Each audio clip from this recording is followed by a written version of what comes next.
Voici l'histoire de la dernière femme de Barbe Bleue. Il était une fois un homme très riche. Il a de belles maisons à la ville et à la campagne. Une de ses voisines a 2 filles. Elles sont toutes belles. Il demande une des filles en mariage. Mais aucune de 2 filles ne veut se marier avec lui. Il a une drôle de tête, ce type-là. C'est étrange, cette Barbe Bleue. J'ai un peu peur de lui. En plus, il a épousé plusieurs femmes. Et on ne sait pas ce qu'elles sont devenues. Je l'avais bien dit. Ce n'est pas normal du tout. Mademoiselle, vous êtes la plus belle. Vous me plaisir beaucoup. Je vais déclencher la lune pour vous.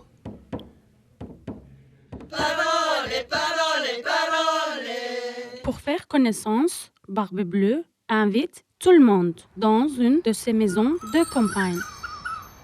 Ils font de belles promenades, des parties de chasse et de pêche, des jeux, des danses et des très bons repas. Tout va si bien que la plus jeune des sœurs commence à les trouver assez beaux. Il n'a pas la barbe si bleue que ça. Il a une bonne éducation. Il est drôle et intelligent. Surtout, il a des étoiles dans les yeux quand il me regarde. Le mariage est décidé. Salam alayka Rasulallah. C'était un peu un mariage arrangé, quoi. Elle l'a pris pour son argent. Ouais, je ne sais pas si c'est une chance. Tu parles, ça les arrange bien, la famille. Qu'elle épouse un homme aussi riche. Ma vie sera rose, paillettes et bonbons. Je suis déjà sa petite princesse. Au début, tout est simple. La jeune femme est très heureuse. Après quelques jours, Barbe Bleue annonce. Madame, je dois m'absenter pour un temps. Voilà l'anneau avec toutes mes clés. Cette petite clé, c'est la clé du cabinet de l'appartement en bas. Invitez vos amis, ouvrez tout, allez partout, mais je vous interdis d'entrer dans ce cabinet. Si vous ouvrez, vous allez connaître ma colère et ce sera terrible.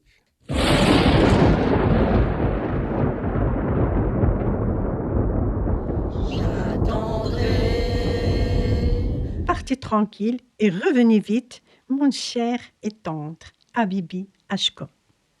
Ouais. Inch'Allah. Qui vivra verra. Il part donc en voyage. Je m'en vais voir les petites femmes de Pigalle. Aussitôt, elle visite toute la maison. Je mets mes mains partout. Waouh, c'est beau, incroyable cette maison.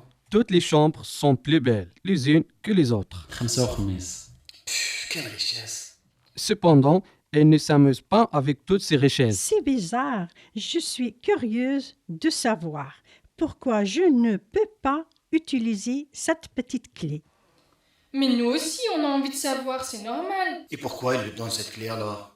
Bah surtout si c'est pour lui dire de ne pas l'utiliser. Je vais juste jeter un coup d'œil, pas plus. Il ne le saura pas. Elle descend prudemment par un petit escalier sur le côté. Arrivée à la porte du cabinet, elle s'arrête quelques instants. Elle se rappelle des menaces de son mari. Vous allez connaître ma colère et ce sera terrible.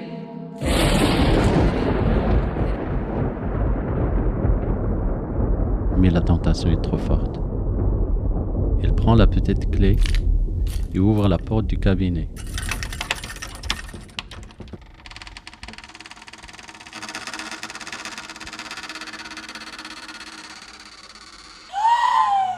Elle commence à avoir le plancher couvert de son cahier.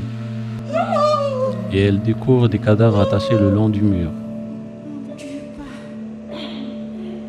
Ce sont toutes les femmes de Barbe Bleue Quelle horreur! qu'elle a égorgées l'une après l'autre. Oh mon Dieu! Alors la clé tombe de sa main.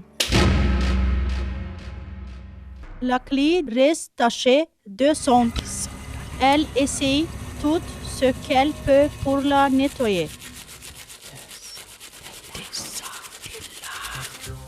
ça ne part plus. Que faire alors? Bon, gagner du temps, réfléchir, agir, ruser. Les histoires d'amour finissent mal. Barbie bleue revient de voyage. Bonjour, madame. J'espère que vous vous êtes bien amusée. Maintenant, il faut me rendre les clés. Pourquoi y a-t-il de sang sur cette clé? Je ne sais pas. Je ne sais pas. Vous m'avez désobéi et vous êtes entré dans le cabinet. Elle se jette aux pieds de son mari en pleurant. Mais Barbie bleue a le cœur plus dur qu'un rocher. Il faut mourir, madame. Je vais me préparer à mourir. Donnez-moi le temps de prier Dieu dans ma chambre. Je vous donne un quart d'heure, pas plus. Elle monte dans sa chambre et elle appelle sa sœur. Ma sœur Anne, je t'en prie, monte sur la tour pour voir si mes frères arrivent. Ils ont promis de me rendre visite aujourd'hui. Si tu les vois, fais-leur signe de se dépêcher. Ah mais non, je ne suis pas d'accord. Pourquoi est-ce que c'est toujours des hommes, des frères qui doivent venir sauver des femmes? Anne, ma sœur Anne, ne vois-tu rien venir? Je ne vois rien, que le soleil. Descendez, ou je monte là-haut. Anne, ma sœur Anne, ne vois-tu rien venir?